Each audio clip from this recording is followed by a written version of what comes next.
Okay. Yes, you can start sharing at any time. Hello, everyone. We're going to get started in just a second. Give people some more time to get on.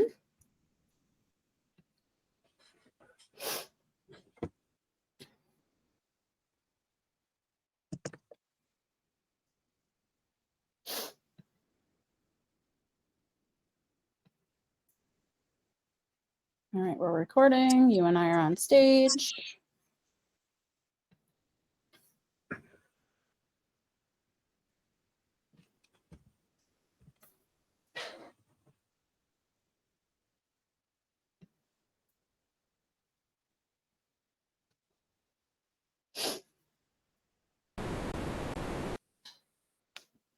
All right, are you ready to get started? I am ready. Excellent. All right, well, thank you all so much for joining us today. My name is Megan Hotelling, and I'm the Community Engagement and Events Manager for Aquifer. We're really happy that you're joining us for integrating formative assessment strategies to enhance student learning. A few housekeeping tips for you. This program called Session does allow you to use closed caption if you look at the keyboard button at the bottom of your screen, or if you are joining us from a mobile phone, you might find that it's at the top of your screen, but closed captioning is an option for you today. Also, there's two buttons in the bottom right corner. One is for the chat. We would love for you to take the time to introduce yourself, let us know where you are logging in from today, what institution. And then there's also a Q&A function. So anytime that you have questions throughout this webinar, we really encourage you to use the Q&A to ask us questions, and we'll provide a decent amount of time at the end to get through those for you.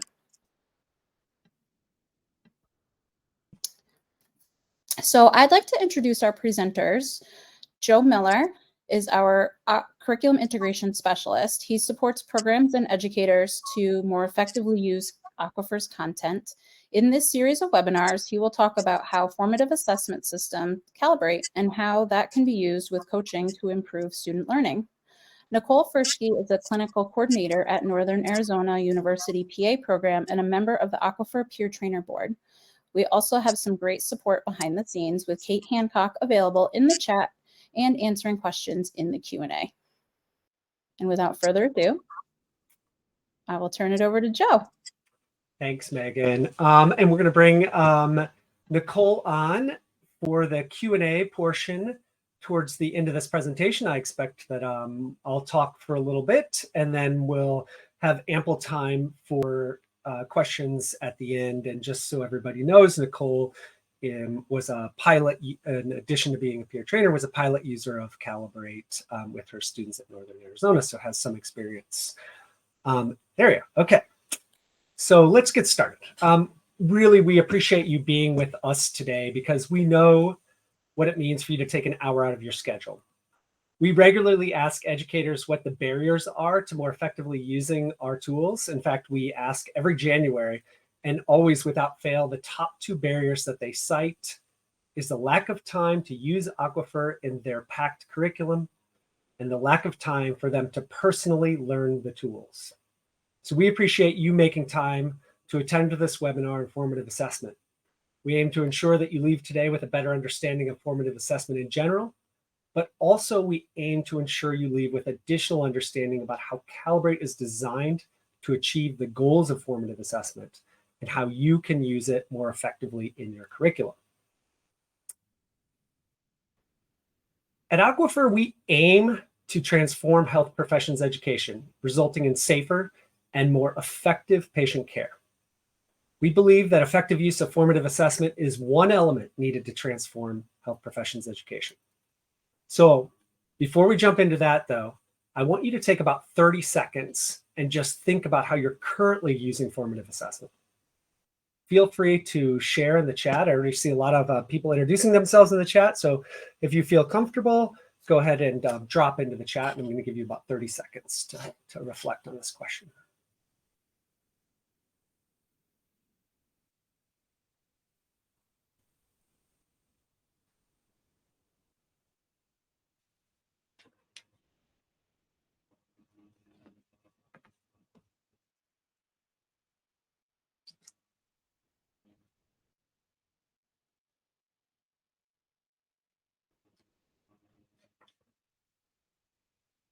Okay, thank you.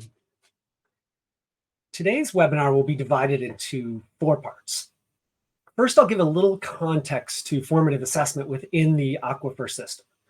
Second, we're going to dive into the concept of formative assessment, discussing its impact on learning and the potential pitfalls for undermining this impact and reflecting on our own implementation of these practices. Next, we're going to discuss Calibrate, what makes it formative and what features were intentionally included to overcome the pitfalls.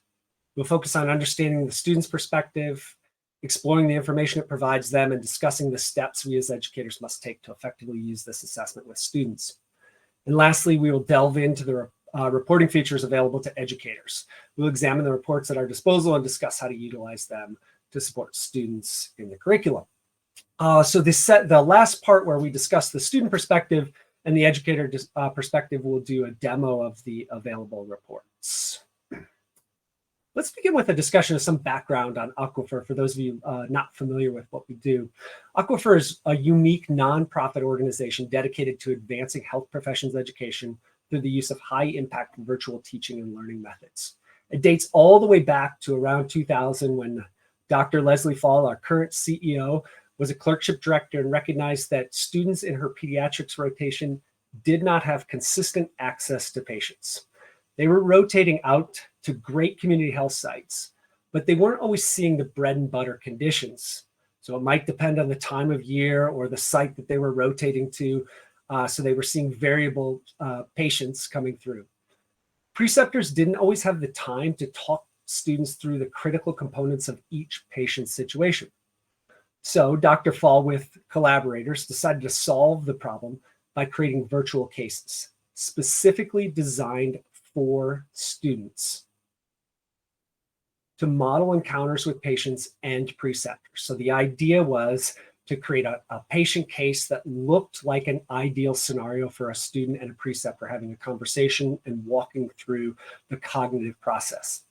Educators consistently report that what they value most is that they can trust the content that comes from these cases because the authors and editors are just like them, working clinicians and educators. We call these volunteers that create our cases and have been creating them for over 20 years, the Educators Consortium. And there may be some on this call. I didn't get a chance to see who has joined the list of people that have joined the call, but there may be some folks on this call. And in many cases, they're people that you know and work with and see at conferences. The consortium and national partnerships are at the heart of Aquifer. All our content is conceived of, created by, and maintained by these leading medical and health professions educators. Every case, every assessment item in collaboration with leading medical education organizations. What this means for our users is that they can be certain that their students have access to the best quality teaching on all core conditions they need, regardless of the clerkship site, preceptor, seasonality, or geography. And going back to this again, when we ask educators every January what it is that they value, they repeatedly come back to saying that they value the content because they trust it. And right now we have a lot of content. If you're not familiar with it, I'm just going to give a quick run over.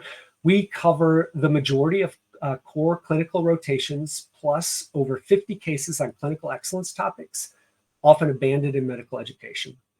You can think of our cases as a library of high quality standardized patients available at your fingertips, which can be used across your curriculum and is quite a powerful tool. Some of the new content that we released this year is neurology. So if you're not familiar or haven't caught our newsletter, we did release neurology cases this summer. We have palliative care and trauma-informed care that have come out over the last year. And we have expanded content in other areas, including the sciences and integrated illness scripts. And key to this is that the Aquifer cases walk through each step of a patient encounter, from history to physical, developing a differential, ordering additional tests, forming a final diagnosis, and treating and managing the patient. These Aquifer cases provide in-depth teaching along the way, as you would expect from an expert preceptor, and asking the students questions to check their knowledge and provide an engagement point. So along the way, as the students are reading through the content, maybe experiencing, organizing a differential, we have questions built into the cases that ask the students to check their knowledge. And then we also have questions at the end called self-assessment questions. And it turns out that this is what students really value and ask for more of. While Aquifer was born from creating cases to solve a problem related to ensuring a consistent and high quality education, our cases increase annually with the aim to improve coverage, but Aquifer is more than just cases. We conceive of it as a holistic approach to teaching and learning, where learners are given clear direction with targeted learning opportunities through the Aquifer cases to go with engaging didactics at their program and patient encounters with preceptors during clinical rotations. We envision a system where meaningful feedback is available, supportive coaching is available to all, and relevant data are available to both students and programs. For Aquifer to achieve this vision, we need to intentionally connect assessment and content. We need assessment that supports insights and generates useful feedback regarding clinical readiness and overall cognitive competence. For our system to be holistic, our assessments need to provide students some direction about what next. Should they repeat cases? Do new cases? Where are they struggling? Where have they lacked exposure? Also importantly, what are their areas of strength? Should they skip cases because they already have a strength in that area? It's really a question of where to focus their energy on clinical experiences that will be most meaningful, whether they're in cases or with patients. It really comes down to what they know and where gaps continue to persist.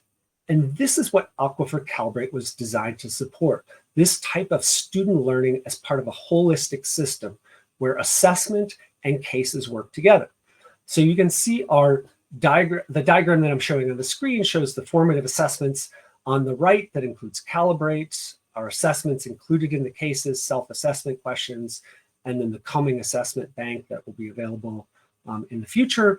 And then on the left-hand side, we have the content, and they connect to each other meaningfully because the assessments are mapped to the national curriculum and the cases are mapped to the national curriculum, and they're created by working clinicians. Okay, so before I get into the details about how Aquifer's formative assessment works to create the system, I think it makes sense for us to consider what makes an effective formative assessment, because this really drove a lot of our design and how we were thinking about creating the system. All right, and a lot of what we think about when we think about formative assessment ends up being connected to accreditation. So when we hear people talk about it, it's often related to accreditation. And it is essential to demonstrate that formative assessment is being used in most accreditation systems, whether it's the allopathic medical school, osteopathic medical schools, PA programs, or nurse practitioner programs.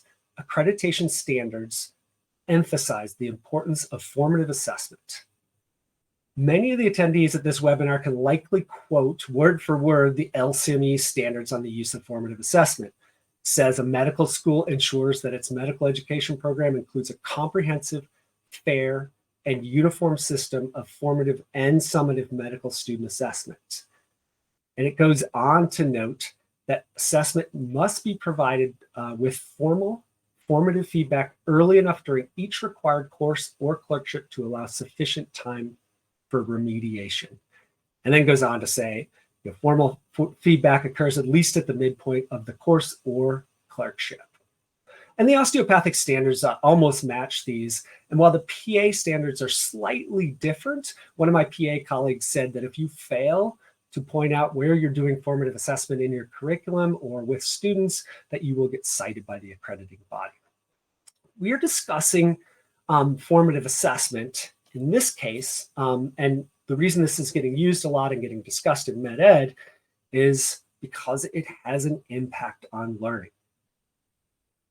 When done thoughtfully, formative assessment can catalyze growth and development, reducing uncertainty, enabling focused, efficient gains in skills and knowledge. For formative assessment to have this impact, it generally must have the following key characteristics. It is low stakes. It avoids being used for judgment. It focuses on feedback to improve mastery, skills, and attitudes. And it empowers self-regulation and reflection. And I can recall reading an article a few years ago where somebody referred to formative assessment almost as a magic bullet in the way we talk about it. But it turns out it's kind of hard to do.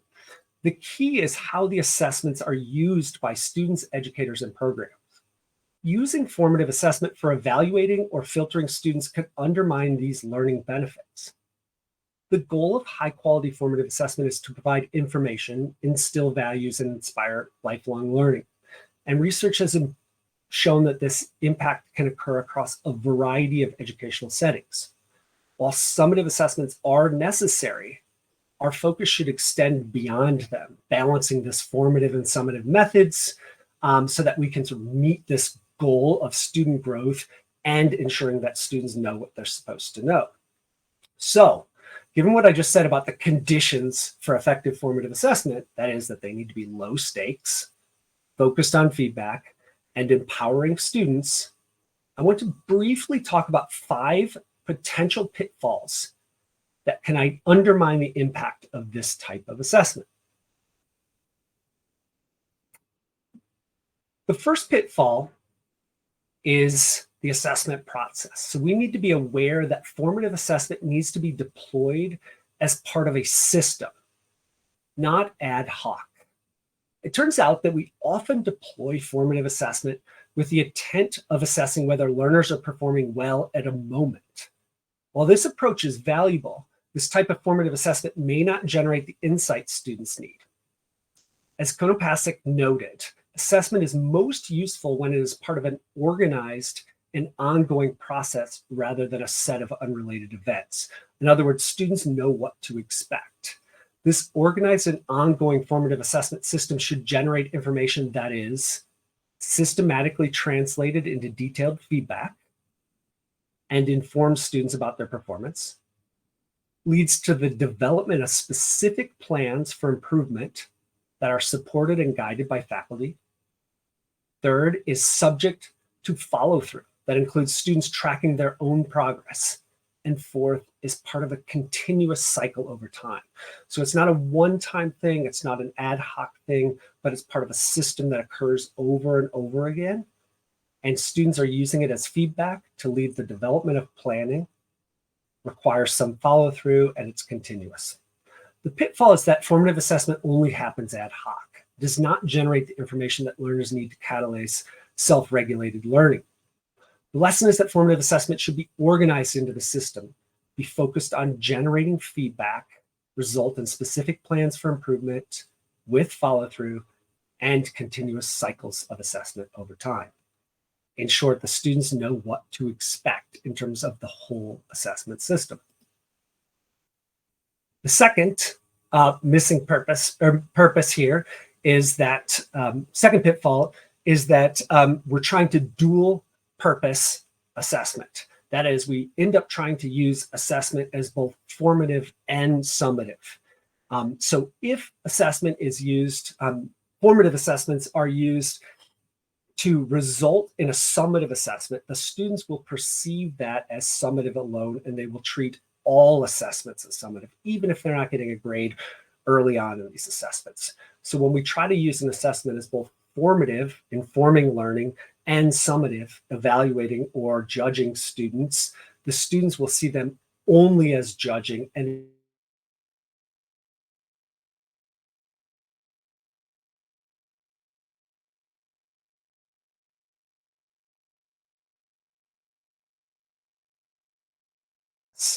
try to understand how students are perceiving the assessment.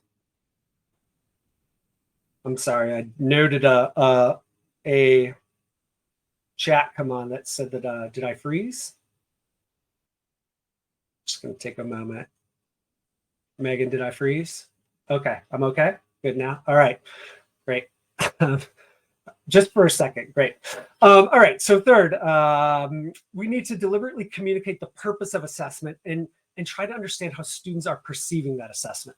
It turns out that perception matters a lot. Most assessments are considered formative by educators are perceived as summative by students. And this perception can hinder the benefits of promoting learning, motivation, and self-regulated learning, which are really crucial for developing adaptive expertise. Ignoring this perception reality, if we ignore this, we miss the opportunity to encourage that self-regulated learning. To be effective with formative assessment, we need to be aware of learner perceptions and have a plan to reinforce the importance of formative assessment to learning. We can do this from the very start by stating what the assessment will be used for and what the expectations are. I had a colleague who's using Calibrate at a PA program who recently shared with me how she communicates with the students prior to Calibrate, and she notes everything that it's going to be used for in the initial message to the students so that it's very clear to them that it's a formative assessment, it won't be used for grading, that the assessment data are their own, and it's an opportunity for learning for them. The fourth pitfall to avoid is learners being passive receivers of information, not active participants in the process. During the Calibrate pilot, we received a few comments that students wanted to be told what to do by educators. And in some cases, the educators believed it was also their responsibility to analyze the student data and come up with a plan for the student. To maximize the value of formative assessment, though, the student needs to be empowered to analyze their own performance. This enables them to calibrate their abilities, which has a long-term benefit and helps them develop the plans in the short term as well. We are encouraging students to develop this ability to self-assess and engage in that development of adaptive expertise. I just recently had a clerkship director who I was talking to about their use of Calibrate say that actually the students have gotten quite good at this process of reflecting and identifying their gaps and their opportunities for growth, and that they didn't really need her engagement in that part of the process. And the last pitfall that I want to impact is that we can't ignore the role that educators play, or the role we have. So if educators engage with the assessment results with students, we must remember that we can have an impact on whether the assessment is used to promote learning. So this one really interesting study found that learners perceive teachers to have two sources of agency. That is, that they were experts and they also had a position of power over the students. When learners perceived that educators did not exercise this agency, or did so in a less dominant way, it had a really positive effect on the learner's perception that the assessment was low stakes, or the goal was for the student to learn how to develop some sort of competency. Based on this study, the researchers argued that to achieve the learning potential of formative assessment, the process needed to require learners to express agency, and that the educator and learner should focus on co-inquiry when engaging with data. And this is sort of in this realm of at the risk of stating the obvious, but the researchers found that educators who do not show dominance and who engage in a personal, trusting relationship are most likely to create safe learning environments where students feel freer to be open about their gaps and growth opportunities. What's more, these students were more readily set to adopt a desirable learning goal when these conditions existed. To summarize, for formative assessment to be effective, it should be at the core of the student's training, not something that is separate or happens ad hoc. It is a less effective tool. It is less effective as a tool to encourage self-directed learning when used to diagnose or evaluate students. To realize the impact of formative assessment, we must be aware of some of these pitfalls and make the assessment less high stakes, and make it more useful in encouraging and motivating self-regulated learning. And these include making sure the formative assessment happens on a regular cycle, being clear about the purpose of the assessment, considering how learners perceive it, making sure the student is active in the process, and reminding ourselves as educators that we can have an impact and we can lessen that impact by creating a trusting relationship with the student. I also realized that all of what I said is sort of a lot. So I'm going to go on to the next slide, but right now Megan's going to drop into the chat, I believe, a handout. And I refer to this as a reflection tool. You can use it however you want. But in this handout, it has a list of reflective questions for you to evaluate how you're deploying formative assessment in your system. And then has some areas, some reflective questions as well that you can respond to, thinking about formative assessment and some of your principles and values around that. Okay, so formative assessment can have a significant impact on learning. I also mentioned a few times the importance of adaptive expertise or becoming a master adaptive learner. And why does this matter? Well, adaptive expertise enables clinicians to efficiently apply this foundational knowledge to solve everyday problems while innovating solutions for novel situations. Another way of talking about this is to refer to the master adaptive learner process. And this is a fairly common term in health professions education literature. Most of you are probably familiar with it. This is a clinician who continuously utilizes the metacognitive approach to self-regulated learning that ultimately leads to the development of adaptive clinical expertise. So in other words, they're learning how to learn, becoming self-regulated learners, and the result is that they can apply their foundational knowledge efficiently and innovate novel solutions or innovate solutions to novel problems when faced with them. And so why does all of this matter? And so why do we care about this? Well, it matters because of the challenge facing clinicians and educators. A 2011 study estimated by the rate of medical knowledge doubled about every 7 years in 1980. And it also estimated that by 2020, the rate would be about every 73 days. I'm unsure if that estimate came to fruition, but it seems plausible since the 2018 study found that the doubling rate was 320 days. The challenge, of course, is that clinicians cannot consume or retain information fast enough to keep pace, which also presents a challenge of how we train clinicians. This means that adaptability is critical. Clinical practice requires this constant adaptation to novel disorders, evolving treatments, and new technology. Clinicians need this adaptive expertise, or they need to become master adaptive learners. They need the ability to apply that knowledge and solve everyday problems efficiently, and then also know when to slow down and innovate solutions to new problems that they face using that knowledge they've gained. In short, to deal with the rapid pace of change, we need to ensure that our students are developing this adaptive expertise. And some recent research has found that incoming residents in general are not coming into clinical practice with that adaptive expertise. So why is that? Well, given the busy nature of clinical environments, it's probably really difficult for clinicians to develop this and preceptors to slow down and support students developing this. It's a long list of these challenges, but the learning environment is inherently challenging. And so we need to give students access to information that empowers them to develop this on their own. Without the constant support of educators, we need to encourage this self-regulated learning. And to do this, we need to adapt our teaching methods so that students are increasingly empowered to self-assess, plan their learning, and evaluate their progress. Many of you will be familiar with that process. That is the master adaptive learner process of self-assess, plan your learning, and evaluate your progress. So, and when we think about this master adaptive learner, I'm not going to go deep into this process. This is a really great book. If you don't have it, I highly recommend it. There's a couple of great articles about it as well.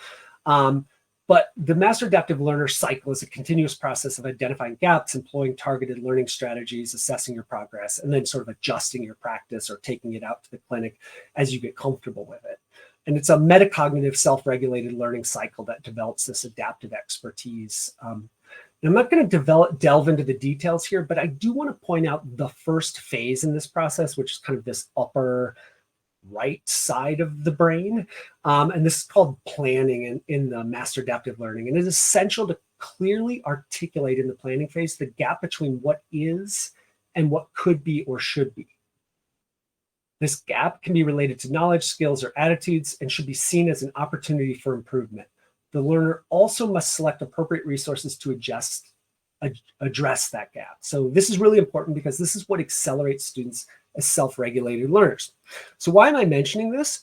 Well, because as the founder or the key author on this, Bill Contreras, says, the biggest data stream for helping identify gaps is assessment data, really good self-assessment data or external self-assessment data that can help highlight areas of strength, but also areas of gap. So to launch into the master adaptive learner process, you have to have some knowledge about where your gaps are. So this takes me back to the Aquifer learning system and why we really focused on formative assessment. The cases themselves can't live off on their own. What we needed was this ability to connect formative assessment that allowed students to self-assess, become self-regulated learners, to see where their gaps were, and then engage with the cases in a much more empowered way. So the idea of developing self-assessment or formative assessment was to engage in this process of identifying strengths, identifying weaknesses, and then planning your learning around that. Okay, so let's get into this system that we have been rolling out over the last year. So in this first part, I talked about effective formative assessment. And so our goal was to build a system that met with the requirements of an effective formative assessment and launch students into this process. And we think of Calibrate as a formative assessment or for learning to take students on their learning journey. We call it Calibrate because the purpose is to help students calibrate their competence, or to ensure that the gap between their perceived and actual cognitive competence is not too wide. This is where students perceive that or believe that they're prepared for clinical care or more prepared than they really are. So what we want to do is reduce that gap so that students can see where they are in a realistic way. We know that if they're not calibrated, this becomes dangerous for our patients. And so our belief is that by calibrating their knowledge, they're going to create better plans and be more empowered in their learning. So instead of being a summative assessment of learning, students can take Calibrate twice during a clerkship or rotation, once early and once late. The early assessment is intended to support learning during the rotation, and the late assessment is designed to support study for some of the shelf exams or end of rotation exams, or to support some post-rotation learning. The assessments require the clinical application of knowledge and comprehensively address the core national curricular content areas within a relevant rotation. And the resulting data provide learners, which I'll show you in a moment, resulting data show learners with formative information they can use to prioritize coursework, patient care experiences, or other studies that they do during their clerkship. So we believe that this formative process begins after the initial process. So when the students are leveraging their newly identified strengths to advance their skills, targeting cases to match their real-time clinical experiences, prioritizing weaker areas, or revisiting cases to build knowledge, they are actively engaging in evidence-based learning aligned with rotation objectives. Rather than passively cramming for exams, the students are empowered to take ownership of this learning. So when we apply this thinking to Calibrate, we think about Calibrate as, the student takes the exam early, they see what their gap is, they meet with a coach, they check their plan, then they implement their plan during it, and then they take a late Calibrate to evaluate their progress towards their goal. And one important thing that I didn't mention is that we recommend at least 2 weeks between exams. So if your clerkship isn't longer than 2 weeks, then taking an early and a late may not be worth it for you. And you might take a different approach, either just doing an early or just doing a late exam. But we can talk about that during the Q&A. Okay, so let's talk about the assessment. What is the assessment? So the assessment ranges from 24 to 45 questions. The shortest assessment is the radiology. It's 24 questions. 19 of those are scored and 5 are used to test, to build the assessment bank. And And then PEDS is 32 questions, or excuse me, 37, 32 scored. IM is 41 and FM is 45 questions. And the data in so far looks like the students that are taking it right now, the internal medicine and family medicine exams are taking just under an hour on average. Pediatrics is taking about 45 minutes, and radiology is actually taking under 20 minutes for the exams that have been completed so far. I think it's important to point out that these are really easy exams to administer. And this is the first time I'm gonna mention this email, exams@aquifer.org. You can reach out to that email to schedule an appointment to see what it looks like. I'll show you a little bit in a moment of what it looks like to set these up, but I'm not going to go into detail. But it really is intuitive setting these up. And then you do not have to proctor these. You can load the students. It sends the students a link for the exam to complete on their own time.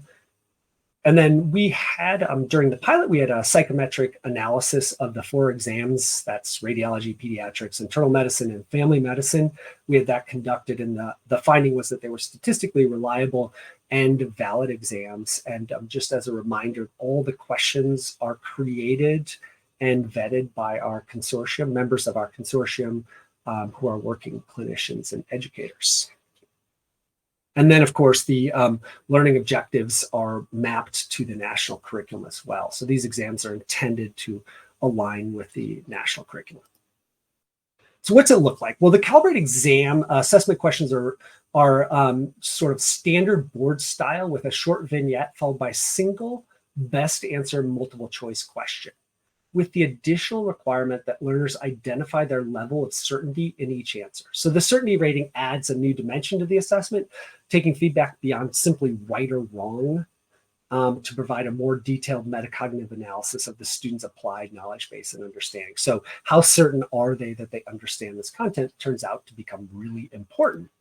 And what it does is for each item, we give it what's called a clinical learning calibration. This is the students, we combine accuracy, whether they got it right or wrong, how certain they were, and then how efficiently they answered the question.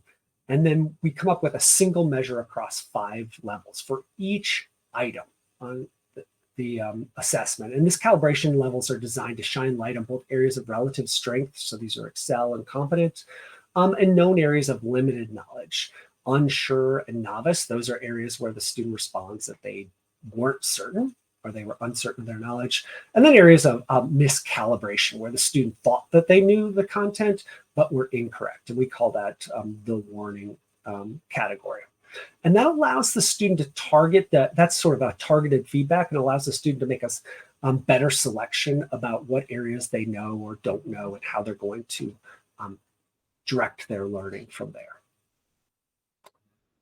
So in order to drive the shift in the system, we believe that it's the student who should receive really useful information. And so we put a lot of focus in the last year, because when we rolled the pilot out, one of the things that the students told us was that it was difficult to analyze their results. And so we put a lot of effort into ensuring that we had more useful reports coming out. I'm going to show you those, what they look like in the system in a moment. But a screenshot of what this looks like for the students, they get detailed performance reports. This is the opening page. There's 4 tabs of results, and I'll show you mine in a moment, but this is the opening one. They get an overall rating, and then 3 sub areas: their accuracy, their certainty, and their efficiency on the assessment. And then the assessment starts to also break it down and compares their results with their peers, so the national comparison, and then also provides detailed information about individual items, including what it was testing in terms of the learning objective and the teaching point, whether they've completed the case, and then also allows the student to filter around their teaching point or the clinical focus, diagnosis, management, et cetera, or system. So they can do a little bit more detail. And then they can also add things to a to-do list and create a learning plan from this that they can share with an educator. So I'm going to just pop in here really quick and show you what this looks like by showing you my results. And I'm going to go here and I'm going to share this tab instead. And so when a student completes the assessment, they receive a link, and this is a live, your tab will look, the students tab will look different, and your tab will look different. I have a few more drill downs at the top, but the student gets a link, and it takes them directly here and shows any assessments they've taken. In this case, I've taken what appears to be an early family medicine assessment. And so I'm going to click on that. And for those of you who know me, I'm not a physician. So not surprisingly, I did not do particularly well on this assessment. It says my overall performance is off track in the early. I performed at the bottom 25th percentile of expected. So since you as an educator won't see this, let me give you a few important notes that the student will be aware of.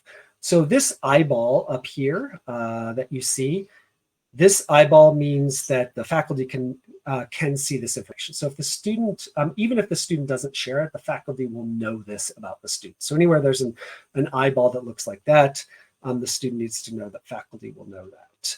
Anywhere there's an eyeball with an open lock, which I'll show you in a moment, it means that they can share that. And anywhere there's an eyeball with a closed lock, it means it cannot be shared. Let me just show you quickly what these look like. So when I go to this second page, and again, here is this open lock. You can opt to share this. There it is. And you can see in my case how I performed. 31% were in Warning, 31% were in Excel. And then as I drill down here, you can see that I have these 5 categories, and it shows me the percent of items in each of these categories. And novice is an interesting category because this is a category where I was wrong and I was uncertain. I knew I was wrong in this area. Let's take this one as an example, the diagnostic criteria for Kawasaki disease. What I get about this item is that I get the learning objective, I get the teaching point, the student will get the clinical focus. This was an early assessment, and many of these questions were being retired, so they didn't have a clinical focus assigned to them, but all of our questions do now. And then they'll have a system and a link to a case and the ability to add it to a to-do. You can see in this case, I've already added this case to my to-do, and this red tells me whether I've done it or not. In this case, I have not. You can open up the teaching point directly in here, and it tells the student they should know this. If they knew this material, they would have answered that question correctly. So that's what the student gets on this particular tab. And then they get this filtering tab here, where you can then start to filter by system, clinical focus, like management, diagnosis. Whoops, here's not showing up on the screen, but you can focus, you can drill down in each of these. Let's see if it's showing. There, you can see I changed my accuracy to no. These are all the questions that I missed. And on the last tab, I have this learning plan.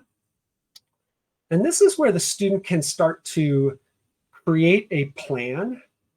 So in this case, you can see I have my to-dos on here. I've added a couple cases here. I've added notes with them.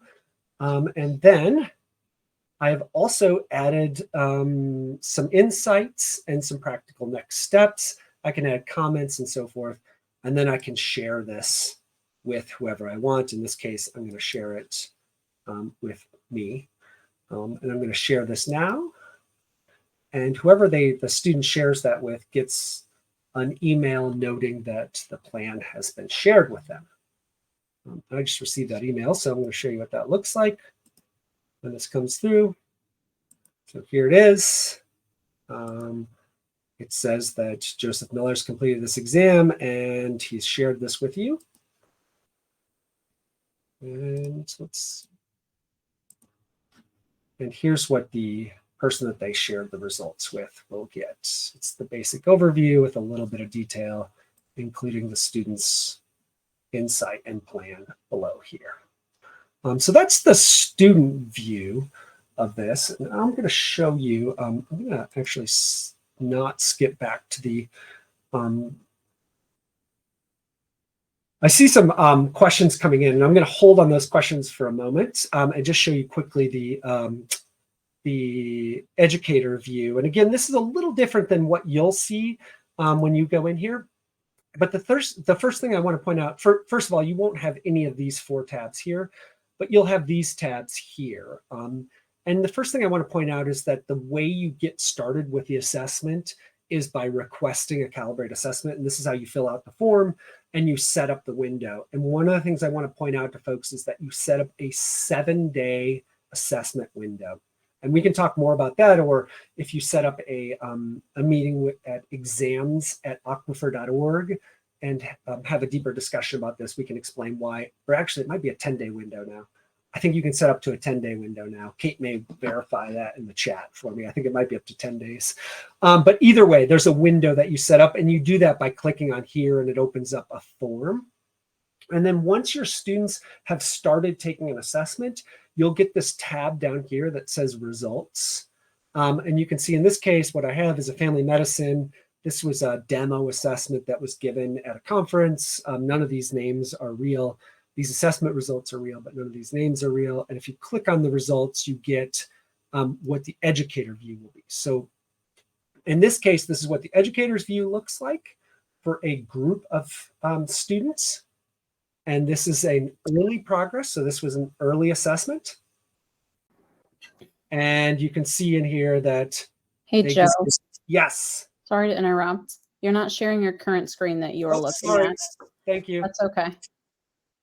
Opened up a new screen. Got it now? Back at it. Yeah. Should be really obvious. What you get here is you get the overall, how the students performed overall, and then you get this performance about each student. So whether they're on track, below target, or off track. And if they've taken an early and a late, it shows them next to each other. You also have this opportunity to look by curricular thread. And so you can see how all of those students performed on an individual learning objective and teaching point. And you can sort by this. You can see which case it is. You can see the % of correct and which system they're linked to. Yes, Tracy, I'll go back to that in just a second. So I'm going to, I think this is actually probably a good time to bring Nicole on as well. And we'll start taking questions. I'm going to go back while we're doing that. I'm going to go back one step, and while Megan and Nicole come on for a Q&A about the assessment, I'll show how we request.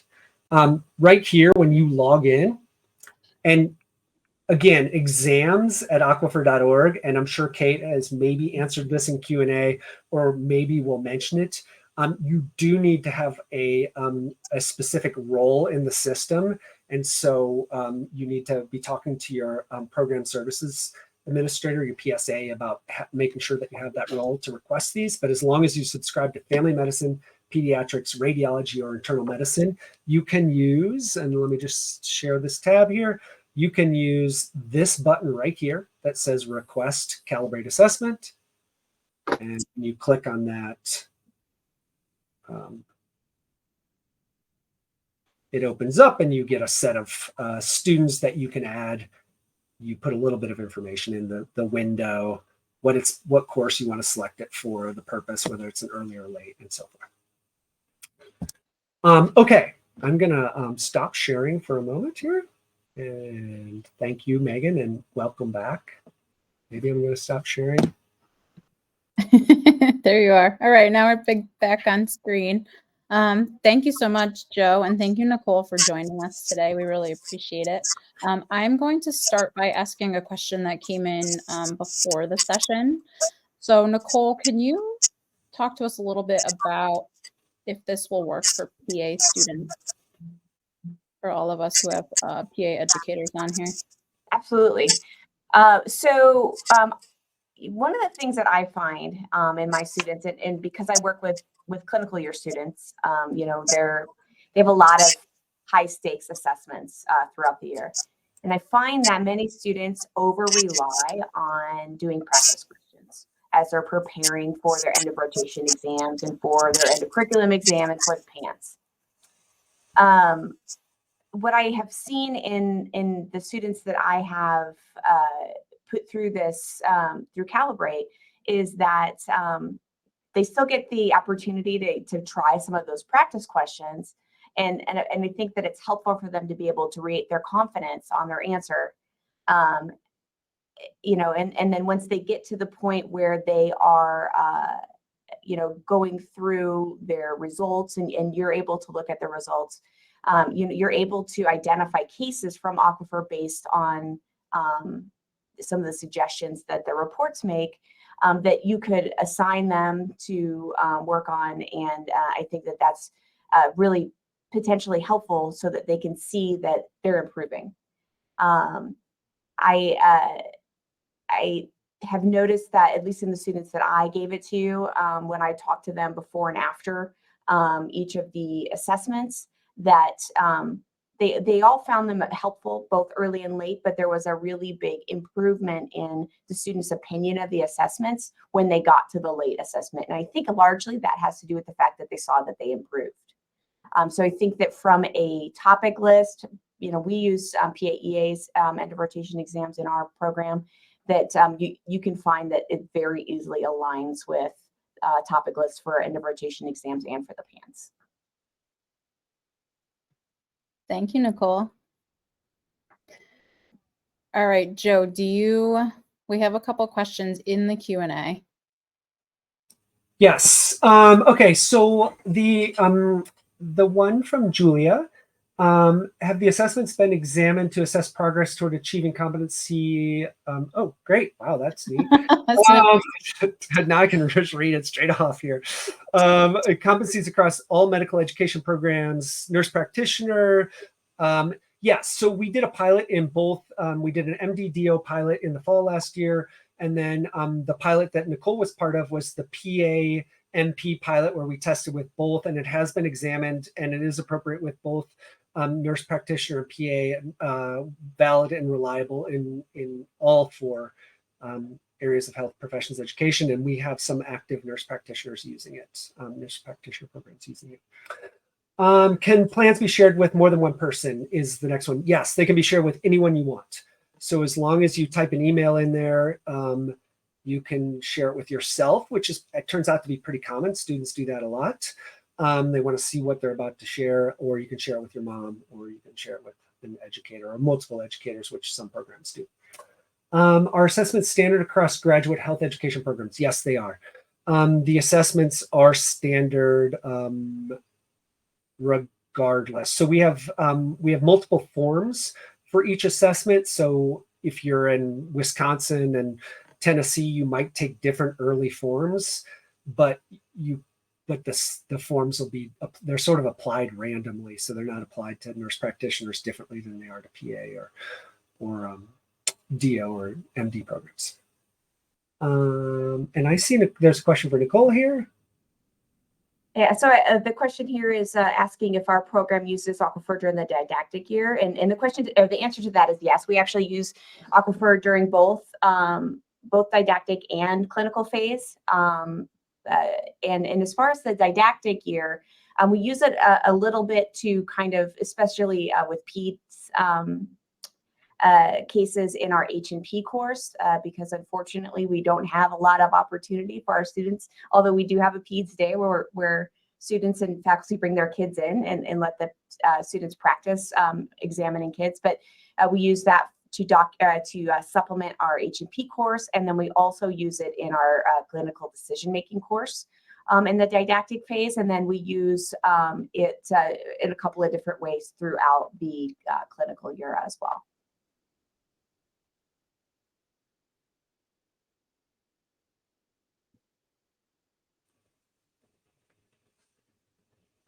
Any other questions coming in, Megan? I see a couple coming in the chat. Now they come. Yep. Does each student get a different set of questions? You want to switch that over to, oh, you got it. Does each student get a different set of questions? Is there a blueprint for the types of questions that each student receives? No, the students do not get a different set of questions. They get, so if you deliver an early assessment to a cohort of students, they get the same questions. And the blueprint is the national curriculum. So in the case of a pediatrics assessment, we are providing a question essentially for every case that we deliver. And those questions are aligned with a learning objective and teaching point that are mapped to the national curriculum in the case of PEDS for COMSEP. So the next question down, if you put that one on, can we pick and choose questions? It would be great, and it's a request that we get a lot, and the answer to that is no.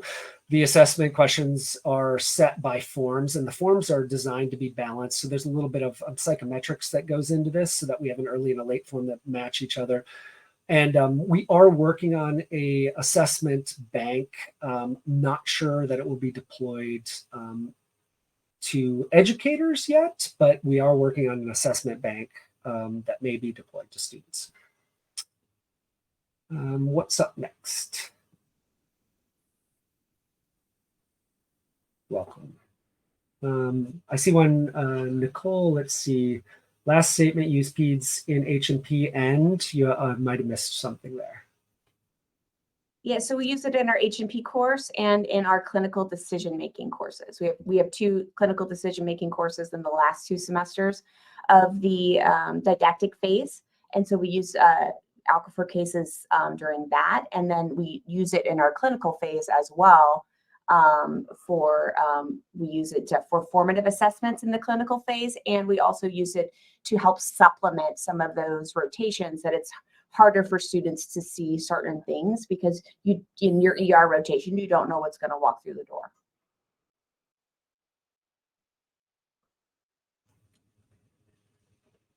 And Megan has promoted next week's webinar as well. We're building off of this. I mentioned at some point early in this discussion about how we value coaching connected to the use of formative assessment. And Megan has put the link in there.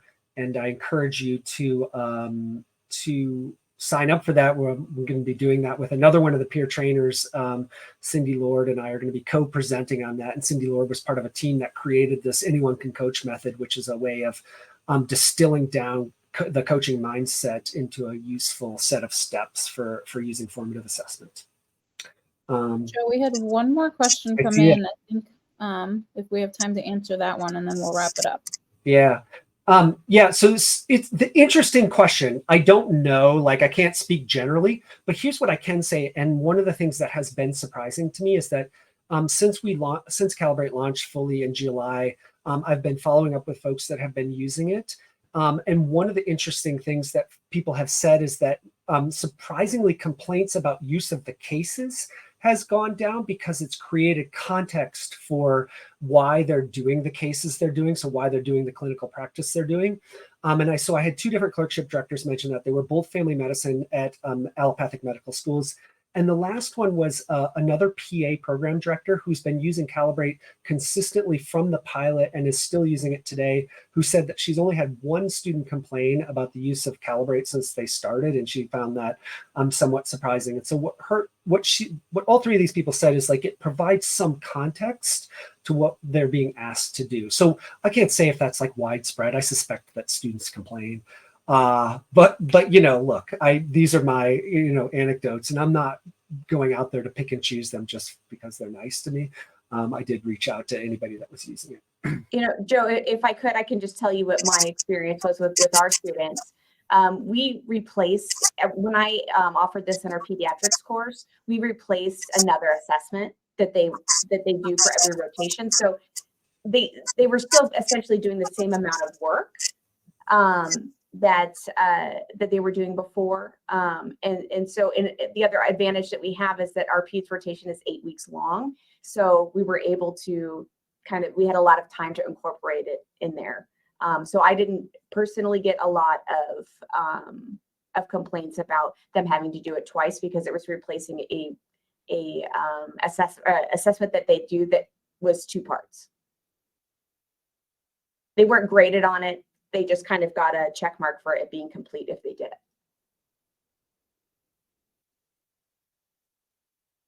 Thank you, Nicole. All right. I see more things coming in, but we are out of time. Joe, do you want to wrap up? Well, yeah. So related to the assessment, again, I want to go back to our goal with this is to build a system that empowers the students to enter into a process of self-regulated, self-directed learning. And we believe that that system works best when the students have access to information that's useful to them in their moment. So looking at their clinical learning and cognitive competence in that moment, and then supporting that with coaching. And so we're really at Aquifer really thinking hard about coaching and how we can make coaching efficient and useful with this process. And so that's why the next two webinars are about coaching. The first one's about the Anyone Can Coach model framework that the peer trainers created. And then the next one after that is about a coaching script that we can, that educators can apply to use with formative assessment. And I see that there's one additional question, but I want to invite everyone to come to that. And then lastly, I appreciate the feedback. Kate has already said reach out to her, and we can talk about that. And we actually are always looking for feedback, so we appreciate that feedback. Anything that you think is a pain point for you, we're constantly thinking about how we use that in our system. So, thank you very much. Thank you, Megan. Nicole, thank you very much for being so wonderful to have you here. Thanks, everybody. And again, exams@aquifer.org, or you can reach out to me at joseph.miller@aquifer.org if you have any questions about today's webinar. Perfect. Thanks so much for joining us, everyone. Have a great day.